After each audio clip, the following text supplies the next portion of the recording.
আমাকে বার্গার দিবে মাম্মি? একটু বার্গার দিবে?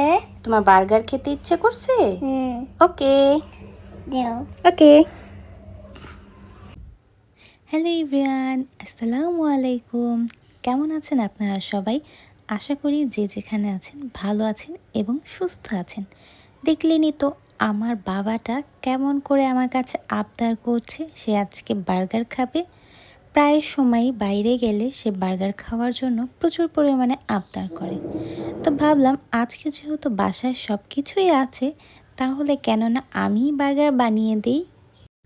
তো এখানে আমি আমার পরিমাণ মতো হলুদের গুঁড়া, মরিচের গুঁড়া, ধনিয়ার গুঁড়া, জিরার গুঁড়া, অল্প একটু আদা রসুন বাটা, একটু লেবু আর সয়া সস দিয়ে দিয়েছি অল্প একটু।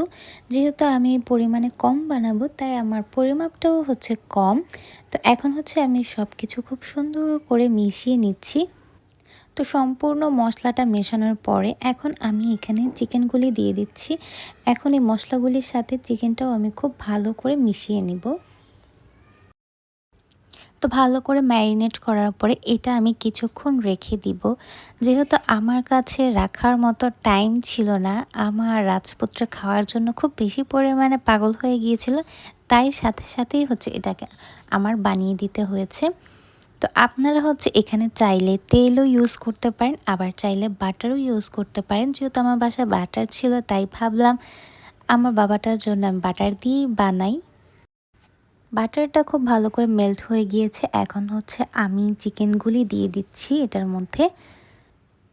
ম্যারিনেট করার পরে যে এক্সট্রা মশলাগুলি ছিল আমি কিন্তু ওই মশলাটাও এটার উপরে দিয়ে দিয়েছিলাম খুব ভালো করে, যাতে খেতে আরও বেশি পরিমাণে ভালো লাগে।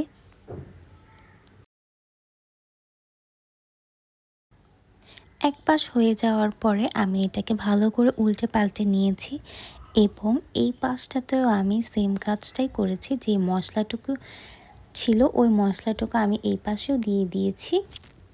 এখন আমি এর মধ্যে আরেকটু বাটার দিয়ে ঢেকে দেব, যাতে বাইরের দোকানের মতোই একটা স্মোকি স্মোকি ফ্লেভার আসে। দেখুন খুব সুন্দর এখানে ভাজা হয়ে গিয়েছে আমার। আর বেশি রাখা যাবে না, তাহলে দেখা যাবে পুড়ে যাবে, তখন আবার খেতে একদমই ভালো লাগবে না। তো এখন আমি এখানে বার্গারের বানটা নিয়ে নিয়েছি। এখন হচ্ছে আপনার বাসায় যত রকমের সস আছে সবগুলি আপনি ইচ্ছে মতো দিতে পারবেন। আসলে বাসায় বানিয়ে খাওয়ার এটাই একটা মজা, যেটা যতটুকু বেশি পরিমাণে দিতে ইচ্ছে করবে অতটা বেশি দিয়েই আপনার খাওয়া যাবে। তো বার্গারের টপিং হিসাবে আমি এখানে টমেটো, শসা, পেঁয়াজ এবং লেটুস পাতা দিয়ে দিয়েছি। আর চিকেন তো অবশ্যই দিতে হবে। এরপর এখানে আমি দিয়ে দিয়েছি আরও 2 রকমের সস। আর সসটা দেওয়ার পর এখন হচ্ছে আমি এটার মধ্যে চিজও দিয়ে দিব। দেখুন আমি এখানে কতটা পরিমাণে চিজ দিয়ে দিয়েছি। বাস আমার বার্গার বানানো শেষ। এখন হচ্ছে এটাকে আমি কড়াইতে দিয়ে অল্প একটু গরম করে নেব, যেহেতু আমি চিজ দিয়েছি, যাতে চিজটা খুব সুন্দরভাবে মেল্ট হয়ে যায়। সবার বাসায় তো দেখা যায় ওভেন থাকে না, যার জন্য হচ্ছে আমি ফ্রাই প্যানে দিয়ে একটু দেখিয়ে দিলাম। আর আরেক পাশে আমি আমার পাখির জন্য হচ্ছে ফ্রেঞ্চ ফ্রাইও বানিয়ে নিয়েছি, যেহেতু সেটা তার অনেক বেশি পরিমাণে পছন্দ। এই যে দেখুন আমাদের আজকের খাবার একদম রেডি।